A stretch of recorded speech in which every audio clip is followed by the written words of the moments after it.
It's the world's best shows from Las Vegas, and it's very rare you're in the presence of a star, but we are today. John O'Hurley is a man who's been around for many, many years, and he's now in Spamalot in Las Vegas. How are you?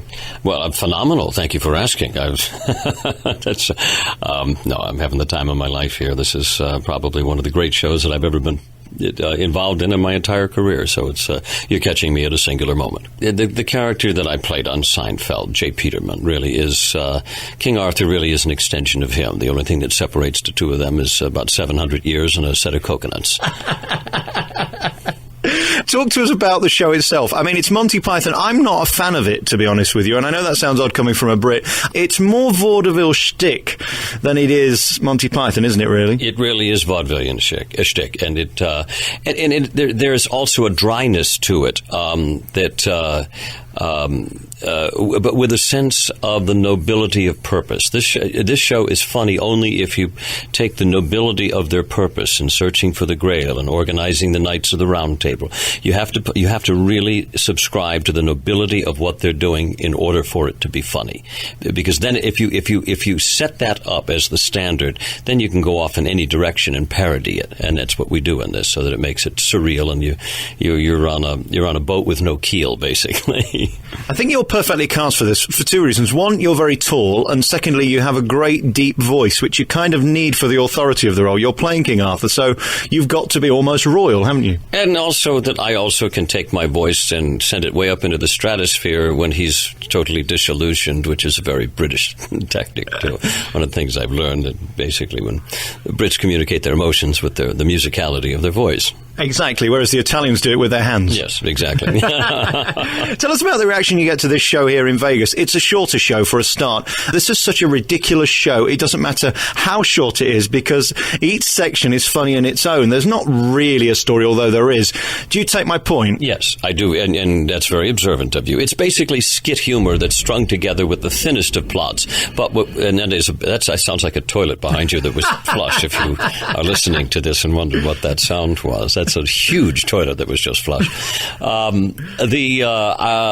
It has the thinnest of plots, yes, and so it is skit humor, but that's the beauty of it. And the difference between this and most other Broadway shows, the success in Vegas is because we have a different audience out here. We have people that aren't trying to grow, they're not trying to learn, they're coming to escape for a weekend or for a convention. They want to see a brand, they want to see a spectacle, and they want to see the best that they can see.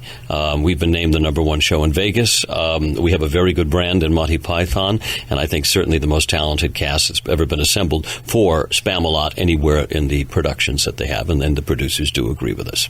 Let's talk about the audience and their reaction to it. I mean, I was surprised how loud the audience were the first time I saw it on Broadway. I didn't know whether they'd get it, because the humor is very silly at times. Well, I also think silly humor is the most intelligent humor, because it allows you to make you actually can perceive people making fun of themselves. And people who can make fun of themselves are, I think, the most intelligent and relaxed human beings, and wonderful to be around. It's the people that are so brittle around the edges that they can't poke fun at themselves that I don't particularly want to be around. And I hope they don't come to the show, because they won't get it. John, tell me about what it's like to be funny every night. When you're feeling crappy and you've had a hard day and you've been fighting the traffic and you've not had any dinner and then you've got to fly out somewhere straight after the show, is it tricky being funny, regardless of how good the material is? No, it's actually a wonderful escape. I love entertaining people, and I love hearing laughter. And I also know, because I also think of timing as kind of very percussive. It's a beat. I hear a beat in my head. And when I hit that beat correctly, it's a very, very addictive thing, much the same way a drummer or a jazz musician would riff on a saxophone or something like that. When you hit that riff correctly, you know it's like, wow, that was great. And I get the same satisfaction delivering a line correctly. And I never set anything. I make one promise to myself before I go out on stage every night, is that I will learn something new about the show tonight. So I always stay open, and I always try to surprise myself with something new. And every night I find something different that I do. I mean, last night I did something different on stage, and I went, I've got to keep that in the show. That was great. So the role is really a collection of great moments. The longer you play it, the better it is. And I think that's the best thing that you can say about it, is that we have a much deeper, much richer, much funnier, much more successful show than we began a year ago. And this thing of being funny and knowing you're funny, that's something you're born with. You can't be trained how to be funny, can you, really? Well, I don't think I'm funny. I think I'm silly. There's a difference. I think I understand my timing, but I also think I like to poke fun at myself, and I don't mind showing off the little kid inside of me that goes, I can't believe I just did that, which makes it endearing, and I think that's us. I don't mind being that kind of a person that can do that. It perhaps kind of it goes against my manner as a leading man, or my sense of elegance. But it's the two contrasts, I think, are what make me a silly person, and I like being a silly person rather than I like being a funny person. I'm quite lucky that wherever I go, I'm normally given good seats because they want me to see the best show possible. But what I noticed from my seat was your eyes and the comic timing in the eyes and the subtleties. And it wasn't just me who picked up on that, and the eyebrows as well. Nathan Lane was like that as well. Just a blink of the eye or a little raising of the eyebrow, he'd got you. I see you in exactly the same way as him. You're just one of those unique entertainers that is not relying on a previous TV hit, which seems to be the case in most shows these days. Well, that is true. We do tend to put anybody that's a reality star into the next long day's journey into night. We do have a stunt casting that's kind of gone astray, but I encourage anybody who has any modicum of success in any medium to come back and try the theater to see really if you have the center and the command to be able to present yourself as a character on stage, because the stage will swallow you up if you don't have a voice, B, a command, and C, an internal constitution that can drive a role in all aspects of the emotional demands. If you don't have all of that stuff, then you have no business being on stage. But I encourage everybody to try it and find out what they're made of. It's very interesting you should say that. I saw Bette Midler last Sunday, and she's probably the smallest, diddiest person I've ever met in show business. Tiny. On the biggest stage I think I've ever seen, and she filled it. There are big stars who don't do that, and you've either got it or you ain't, really, is the truth. It actually is. I watched several people on, I won't name names, but several people in kind of prefabricated productions on Broadway that were brought in on limited engagements, packed with stars, and they charge high ticket prices, and you go and you're ultimately disappointed because the person has no core to their voice. And I don't care how much you mic a person. If you don't have a core to your voice, it would be a little bit like handing somebody a trumpet who's never played one before.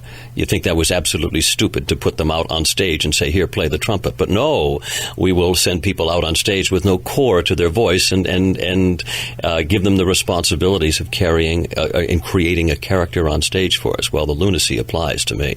The voice is the core mechanism for an actor, and most actors do not know how to use their voice. People say to me, you have like a very unique speaking voice, you have a very unique style of speaking, and I say, nonsense. I just happen to know how to use my voice so I can do anything I want with it.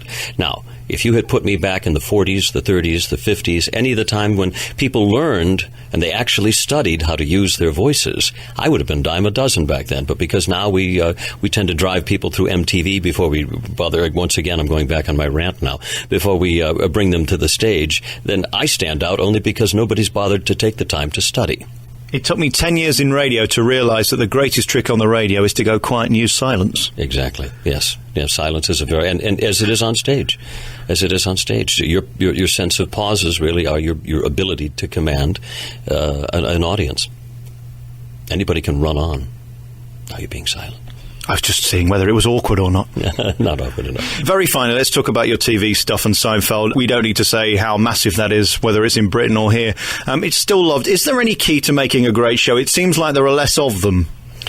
Well, there are, because we don't rely on great writers anymore. We unfortunately in this country, oh my God, another rant is coming. We depend so much on reality programming, and what we do when we start to focus on that, we never incubate good writers. Good writers have to learn from other writers, and they have to learn how to release their style that's peculiar to them. But that's only they only get a chance to express that when they have a chance to work on it. And we're not incubating good writers right now.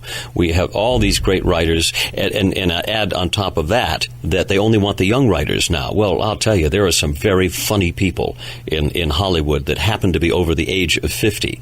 But no, they want them now. They want them all like the kind of edgy 28-year-old humor. So consequently, we have one style of humor that you're seeing in the sitcoms right now, and it doesn't really play out well. John, I've read your CV, and the smartest thing I think you have about you and your greatest talent is probably picking the right roles. You don't seem to say yes to anything. You seem to judge whether you think it's going to work. You seem to observe what you're going into and then decide whether to do it. There seems to be an obsession now to say yes to everything. Well, I really believe in working from my strength. I know what I like to do, and I know I like roles that are commanding roles. I like roles that are elegant roles. I like roles that have a good sense, that have been well thought out and well written, because I love to speak with a sense of lyrical quality. I like lines that can go on and that you can play with, words that you can chew. I've been blessed to have a bunch of those dropped in my lap, and I'm sorry, but I happen to be addicted to those. People can say you typecast yourself. I'm going to go, well, typecast me to my grave. I love coming to places like this to learn stuff and to see new people who impress me.